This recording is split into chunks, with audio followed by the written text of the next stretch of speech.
बिस्मिल्लाहिर्रहमानिर्रहीम। अस्सलाम वालेकुम। Welcome students. आज हम फिजिक्स का एक नया चैप्टर शुरू करने जा रहे हैं, chapter number 4, work and energy. बेटा, नॉर्मली वर्क मीन होता है काम करना, लेकिन साइंस में हम इसे थोड़ा सा अलग तरीके से लेते हैं। साइंस में बेटा वर्क होने के लिए एटलीस्ट कम से कम दो शराइत का होना जरूरी है, कम से कम। बहुत ज्यादा आगे भी फर्दर्स हैं, लेकिन उसमें हम डिटेल में बाद में डिस्कस करेंगे। अभी जनरल बेटा इसको समझने के लिए कि साइंस में वर्क किसे कहते हैं, उसके लिए बेटा सिर्फ आपने दो चीजों को याद रखना है, दो कंडीशंस को याद रखना है। उनमें नंबर वन कंडीशन बेटा क्या है? उनमें नंबर वन कंडीशन बेटा ये है कि किसी ऑब्जेक्ट पर फोर्स अप्लाई होनी चाहिए। नंबर वन बेटा कंडीशन हमने क्या लिखी है? फोर्स अप्लाई होनी चाहिए किसी भी ऑब्जेक्ट पर। नंबर टू बेटा, नंबर टू हमारे पास कंडीशन ये है कि जिस ऑब्जेक्ट पर बेटा फोर्स अप्लाई हो रही है वो ऑब्जेक्ट कुछ ना कुछ डिस्प्लेसमेंट कवर करे। This is second condition. बेटा जब तक इन दोनों कंडीशन में से कोई एक कंडीशन भी, दोनों कंडीशन में से कोई एक कंडीशन भी सेटिस्फाई नहीं होती, मीन फोर्स अप्लाई और डिस्प्लेसमेंट नहीं होता, या डिस्प्लेसमेंट हो रहा है फोर्स अप्लाई ना हो रही हो, तो उस वक्त वर्क नहीं होगा। जब दोनों इकट्ठी अप्लाई हो रही हो किसी ऑब्जेक्ट पर, उस वक्त वर्क होगा, उसके अलावा कभी वर्क नहीं हो सकता। अच्छा बेटा, वर्क तीसरी कंडीशन भी हम लिख सकते हैं, लेकिन बेटा वो सिर्फ जनरल केस के लिए हम लिखेंगे व्हेन वर्क इज पॉजिटिव, जब वर्क पॉजिटिव होगा। वो कंडीशन क्या है? थर्ड कंडीशन बेटा ये है, किसके लिए? जब वर्क पॉजिटिव होगा, अदरवाइज वर्क होता है। लेकिन पॉजिटिव कंडीशन के लिए हम क्या कहते हैं? वर्क के लिए हम क्या कहते हैं कि फोर्स और डिस्प्लेसमेंट दोनों सेम डायरेक्शन में होनी चाहिए। इन दोनों की डायरेक्शन क्या होनी चाहिए? सेम होनी चाहिए। किनकी? फोर्स की और डिस्प्लेसमेंट की। इन दोनों की डायरेक्शन अगर सेम होगी तो पॉसिबल वर्क जो होगा वो पॉजिटिव होगा। जैसे बेटा एग्जांपल हम लेते हैं, यहां पर अगर आपके पास एक ऑब्जेक्ट है, इस ऑब्जेक्ट पर आप एक फोर्स अप्लाई करते हो, सपोज करें हम फोर्स की डायरेक्शन में अप्लाई कर रहे हैं, तो बेटा अगर ये ऑब्जेक्ट भी इसी डायरेक्शन में डिस्प्लेसमेंट कवर करता है जिस पर आप फोर्स अप्लाई कर रहे हैं, वो ऑब्जेक्ट अगर वो उसी डायरेक्शन में डिस्प्लेसमेंट कवर करता है, इट मीन ये वर्क पॉजिटिव वर्क है, मतलब वर्क है ये और पॉजिटिव वर्क है। अगर बेटा आपने किसी ऑब्जेक्ट पर फोर्स लगाई, सपोज करें आपने इस ऑब्जेक्ट पर फोर्स ऊपर की तरफ लगा दी और डिस्प्लेसमेंट इसका इस डायरेक्शन में हो रहा है, मींस दोनों परपेंडिकुलर है, तो इस केस में बेटा वर्क नहीं होगा। जब परपेंडिकुलर होंगे फोर्स और डिस्प्लेसमेंट एक दूसरे के परपेंडिकुलर होंगे बेटा, उस केस में वर्क नहीं होगा। ये बेटा आपने याद रखना है साइंस पॉइंट ऑफ व्यू से। दूसरी और भी कंडीशन है, ऐसे कि आप यहाँ पर फोर्स लगा रहे हैं इस डायरेक्शन में, डिस्प्लेसमेंट जो कवर हो रहा है इसके अपोजिट डायरेक्शन में कवर हो रहा है। सपोज करें हम कह रहे हैं डिस्प्लेसमेंट इसका इस डायरेक्शन में ही कवर हो रहा है, ये डिस्प्लेसमेंट कवर हो रहा है, तो अब भी वर्क है, लेकिन अब वर्क हम नेगेटिव लेते हैं। वर्क है लेकिन नेगेटिव है। तो बेटा पॉजिटिव वर्क के लिए फोर्स अप्लाई होनी चाहिए, डिस्प्लेसमेंट होना चाहिए, और फोर्स और डिस्प्लेसमेंट की डायरेक्शन अप्रॉक्सीमेटली सेम होनी चाहिए, बेटा जनरल केस। लेकिन बेटा अगर ऐसे हो कि आप एक ऑब्जेक्ट पर फोर्स लगा रहे हैं, सपोज करें उस पर फोर्स की डायरेक्शन ये डायरेक्शन में आप फोर्स लगा रहे हैं, वो डिस्प्लेसमेंट कवर कर रहा है बेटा इस डायरेक्शन में, तो क्या अब वर्क होगा? अब वर्क होगा, लेकिन वो वर्क मैक्सिमम नहीं होगा। हम बेटा क्या करेंगे, इसको, इस वाली केस को इस फॉर्म में और इस फॉर्म में कन्वर्ट करेंगे और फर्दर करेंगे। एग्जांपल हम यहाँ पर इसको ले लेते हैं, सपोज करें हमारे पास ये फोर्स है और यहाँ पर ये हमारे पास बेटा डिस्प्लेसमेंट है। तो जो फोर्स वाला वेक्टर है बेटा, जो फोर्स वाला वेक्टर है उसके हम दो कंपोनेंट कर लेंगे। सपोज करें हम यहाँ पर इसके दो कंपोनेंट कर लेते हैं। नंबर वन बेटा एक्स एक्सिस के राउंड, तो एक्स एक्सिस के राउंड बेटा ये बन जाएगा हमारे पास एफ एक्स, और ये बेटा हमारे पास बन जाएगा एफ वाई। तो बेटा देखें, अब एफ एक्स और डी तो सेम डायरेक्शन में है, तो ये सेटिस्फाई हो रहा है, ये वाली कंडीशन आ रही है जब फोर्स और डिस्प्लेसमेंट दोनों सेम डायरेक्शन में है। तो बेटा कंडीशन ये वाली बन रही है, इट मीन एफ एक्स वाला कंपोनेंट वर्क करेगा, और एफ वाई और डिस्प्लेसमेंट देखें, एफ वाई ऊपर की तरफ है और डिस्प्लेसमेंट बेटा, डिस्प्लेसमेंट इस तरफ है, तो ये वाली कंडीशन अप्लाई हो रही है, इसमें हमने लिखा हुआ वर्क नहीं होता, तो इट मीन यहां पर फोर्स का कुछ हिस्सा वर्क करेगा, कंप्लीट फोर्स वर्क नहीं करेगी, बल्कि फोर्स का कुछ हिस्सा वर्क करेगा, और वो कौन सा हिस्सा होगा, जो डिस्प्लेसमेंट की डायरेक्शन में है वो हिस्सा सिर्फ वर्क करेगा, जो उसके परपेंडिकुलर है वो वर्क नहीं करेगा।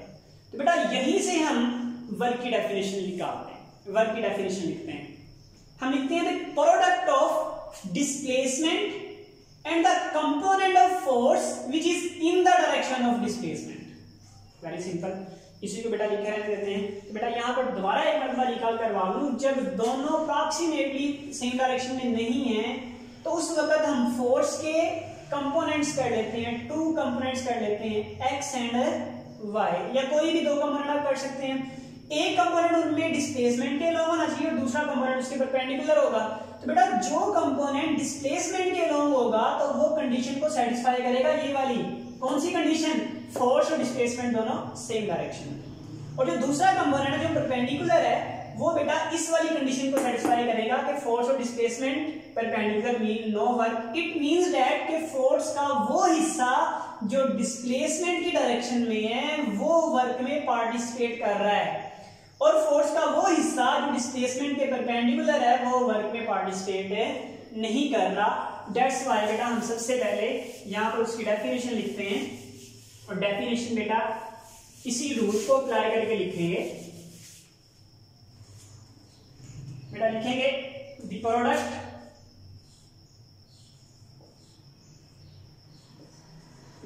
प्रोडक्ट ऑफ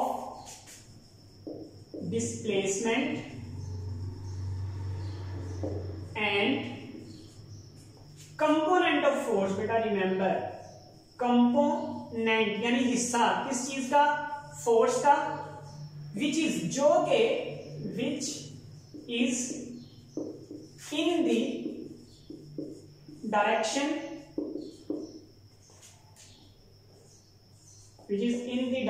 of displacement, जो डिस्प्लेसमेंट की डायरेक्शन में फोर्स का कंपोनेंट है, इन दोनों के प्रोडक्ट को हम बेटा क्या कहते हैं, इन दोनों के प्रोडक्ट को बेटा हम कहते हैं वर्क।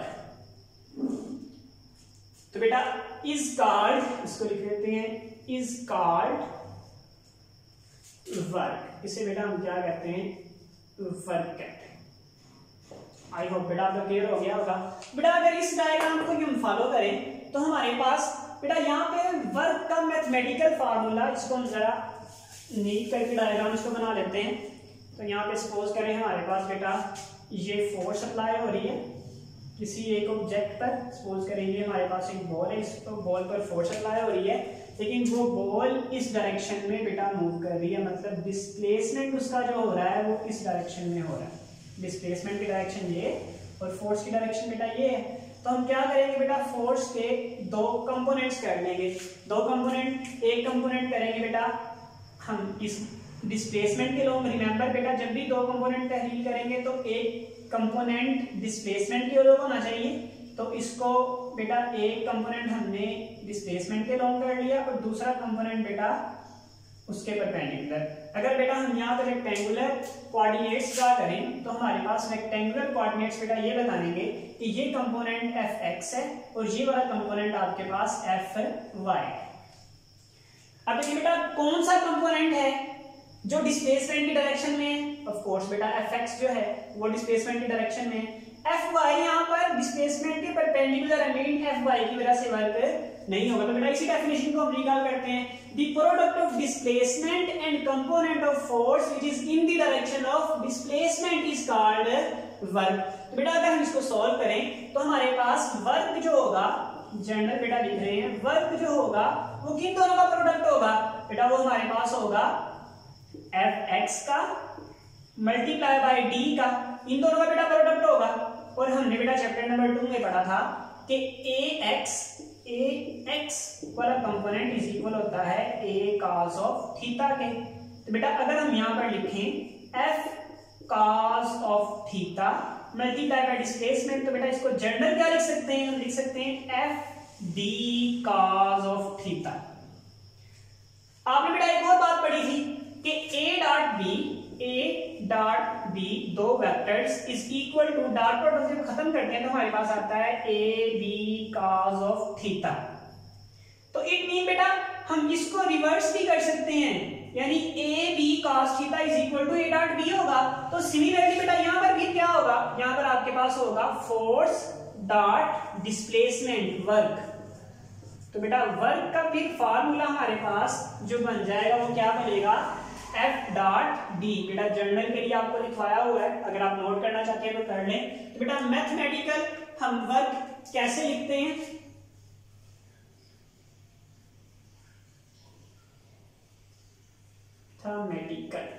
मैथमेटिकल बेटा वर्क का फार्मूला हम लिखते हैं, वर्क नॉर्मली इसको W से बेटा रिप्रेजेंट करते हैं। Work is equal to F vector dot displacement भी एक वेक्टर। तो यहां से बेटा एक और डेफिनेशन वर्क की बना सकते हैं, the dot product of force and displacement is dot work. यानी डॉट प्रोडक्ट इसके दरमियान फोर्स और डिस्प्लेसमेंट के दरमियान से हम क्या कहते हैं, वर्क कहते हैं। तो बेटा हम ये भी लिख सकते हैं, we can also write the dot product of force and displacement of की जगह बेटा बिटवीन लिखना चाहिए, dot product between force and displacement is called work. तो बेटा वर्क की हम जनरल ये भी डेफिनेशन बना सकते हैं। अच्छा बेटा अब हमारे पास F डॉट डी आ चुका है। हमें पता है कि जब भी डॉट प्रोडक्ट को बेटा हम रेज करते हैं, खत्म करते हैं, तो डॉट की जगह पर भी बेटा हमें क्या ले जाना पड़ता है, कॉस ऑफ थीटा। और इसी तरह से बेटा जब हम क्रॉस प्रोडक्ट खत्म करते हैं तो हमारे पास क्या आता था, साइन ऑफ थीटा। तो बेटा हम लिख सकते हैं जो वर्क हमारे पास है, work is equal to F dot D होता है, ठीक है, F डॉट डी है। डॉट प्रोडक्ट खत्म करते हैं तो बेटा क्या आता है, F D cos of theta, mean this is work formula final. तो बेटा इस फार्मूले से हम डिफरेंट केसेस की स्टडी करेंगे, डिफरेंट केस देखेंगे कब वर्क पॉजिटिव होता है, कब वर्क नेगेटिव होता है। तो बेटा इसमें सिंपल आपको कुछ याद रखने की जरूरत नहीं है, सिर्फ cos एक ट्रिग्नोमेट्रिक रेशियो है और इसकी वैल्यूज आपने देखनी है कि कब ये पॉजिटिव होती है और कब ये नेगेटिव होती है।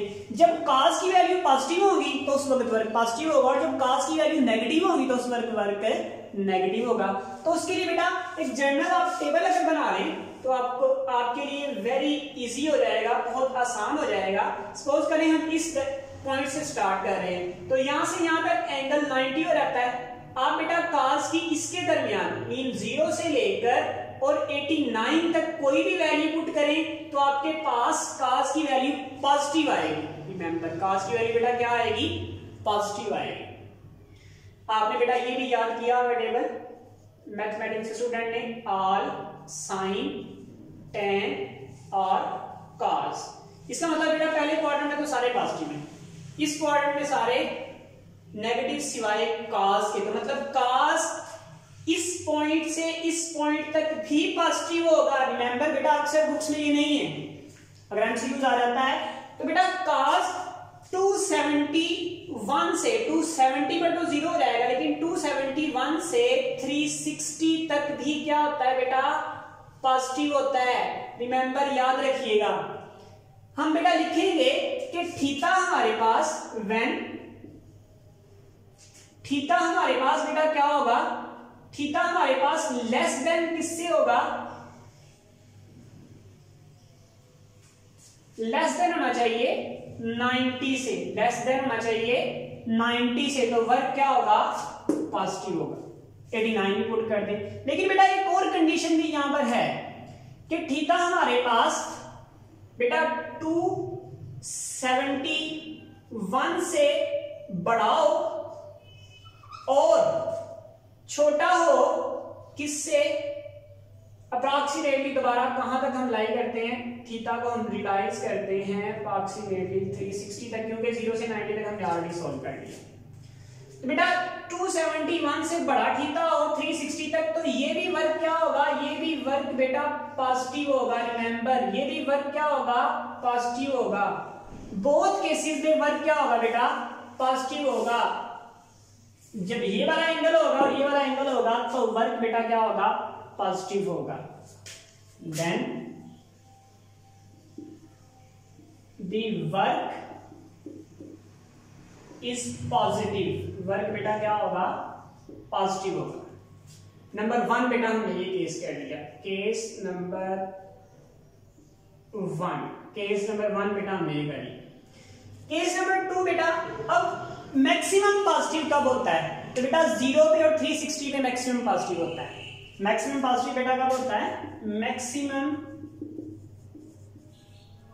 वर्क इज एट 0 डिग्री, क्योंकि 360 बेटा वही होगा, तो 0 डिग्री पे क्या होता है, मैक्सिमम होता है, क्योंकि वर्क इज इक्वल हमारे पास होता है एफ डॉट डी। इसको खत्म करते हैं तो F D cos of theta, theta की जगह बेटा पुट कर दें, कितना पुट करते हैं, थीटे की जगह पे, थीटे की जगह बेटा पुट कर देते हैं 0 डिग्री, 360 पुट करेंगे तो बेटा वो सेम आंसर आएगा।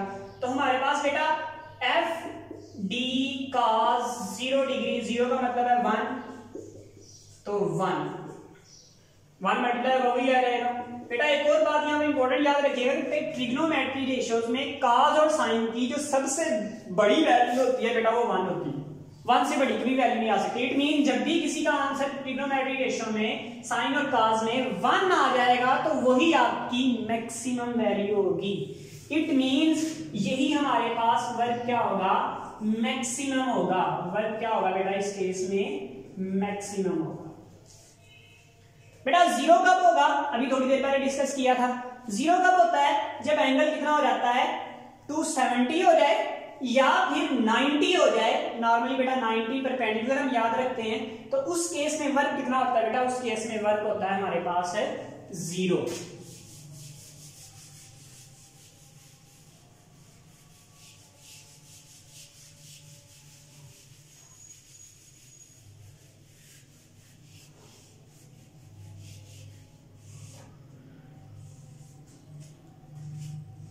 अच्छा बेटा 0 कब होता है वर्क,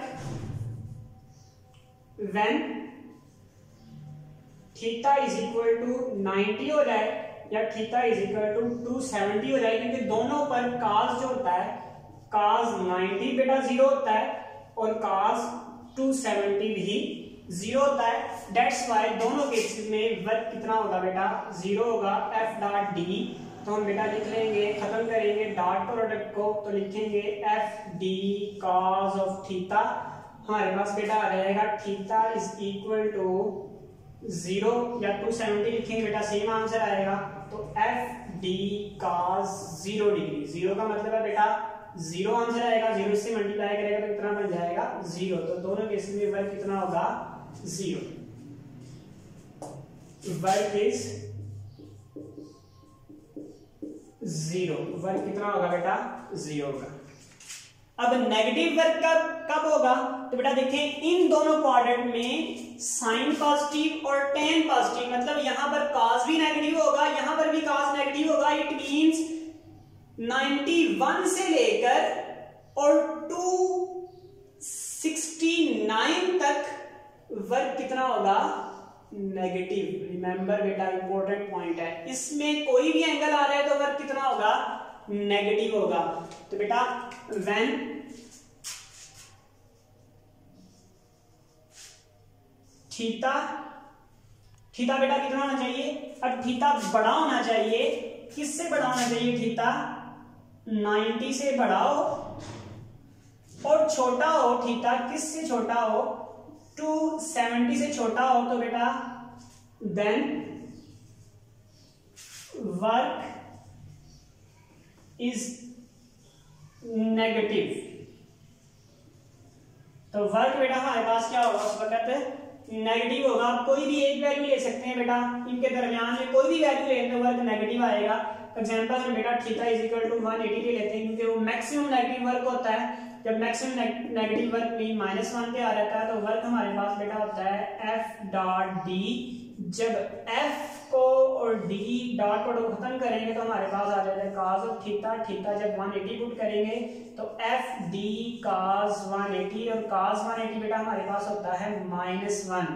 रिमेंबर बेटा cos 180 कितना होता है, cos 180 हमारे पास होता है -1। तो -1 से मल्टीप्लाई करेगा तो बेटा कितना आ जाएगा -FD। अब बेटा इसके दरमियान यानी 90 से बड़ी और 270 से छोटी कोई भी आप वैल्यू पुट करेंगे तो आपके पास cos का आंसर माइनस में आएगा। इट मीन वो वर्क क्या होगा, फिर वो वर्क नेगेटिव होगा और मैक्सिमम नेगेटिव कब होगा, वो 180 पर होगा। तो बेटा वर्क क्या होता है, वो हमारे पास नेगेटिव होता है। अच्छा बेटा अब वर्क अगर हम जनरल केस भी बना लें तो बेटा देखिए इस केस में देखें ये जो एंगल कितना एंगल बेटा बन रहा है, सॉरी हमने यहाँ पर लिखा हुआ है 90 तो हमें लिखना चाहिए 90 और यहाँ पर भी लिखना चाहिए 90। इसका बेटा आंसर 0 होता है। इसकी अगर बेटा हम डायग्राम वगैरह बनाए तो एक ऑब्जेक्ट है, इस ऑब्जेक्ट पर आप फोर्स ऊपर की तरफ लगा रहे हैं और डिस्प्लेसमेंट बेटा उसका इस तरफ हो रहा है। अगर डिस्प्लेसमेंट बेटा इस तरफ हो रहा है, सपोज करें यहाँ पर डिस्प्लेसमेंट हो रहा है तो एंगल कितना बन रहा है 90। तो वर्क कितना आ रहा है आपके पास 0, जो हमने स्टार्टिंग में बात की थी। इसकी अगर बात करते हैं तो आप किसी ऑब्जेक्ट पर जब बेटा फोर्स इस तरफ लगा रहे हैं और उसका डिस्प्लेसमेंट भी इस तरफ हो रहा है तो बेटा उस केस में वर्क हो रहा है। तो जो हमने स्टार्टिंग में बात की थी कि फोर्स और डिस्प्लेसमेंट दोनों सेम डायरेक्शन में होने चाहिए और जब सेम डायरेक्शन में होंगे तो बेटा इट मींस दैट कि वर्क मैक्सिमम होगा और वर्क पॉजिटिव होगा। अच्छा बेटा नेक्स्ट जो है work is a scalar quantity. Important point है बेटा याद रखने वाला, work is a scalar quantity. बेटा याद रखिएगा इसे भी।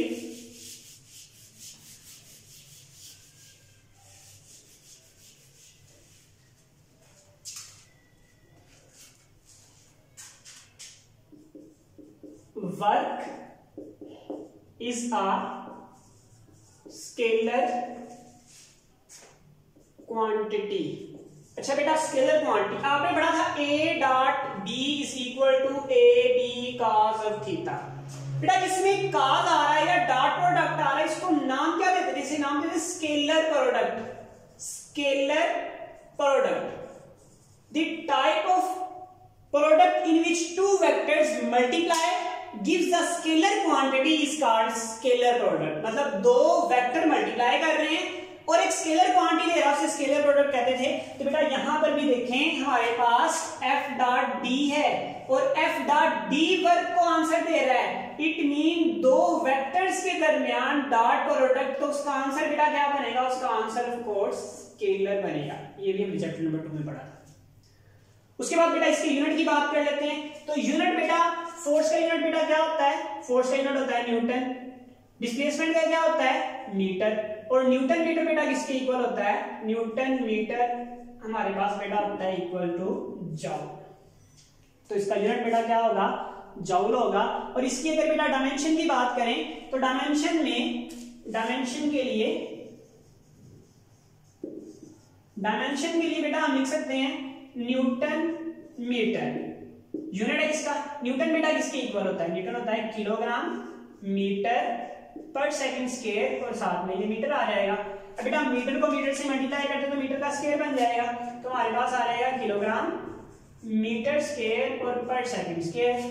बेटा किलोग्राम की जगह मैंने आपको रिप्लेस करना सिखाया है। किलोग्राम जहां पर भी आएगा वहां पर हम रिप्लेस करेंगे डायमेंशन में कैपिटल M। मीटर की जगह पर हमेशा कैपिटल L, उसका स्क्वायर है तो हमने बेटा स्क्वायर लगा दिया।